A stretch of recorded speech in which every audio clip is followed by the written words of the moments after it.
Hello friends, today I'm going to show you how to check your remote control is working or not. So it is very easy. If you are using a remote control, you cannot see this bulb because this light working through the infrared light.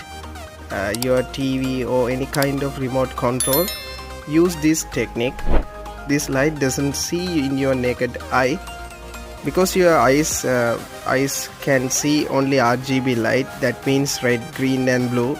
So but you can check this light and you can check this remote control is working or not.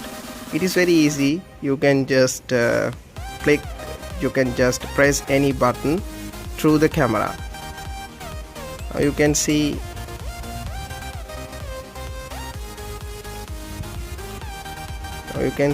the light is working.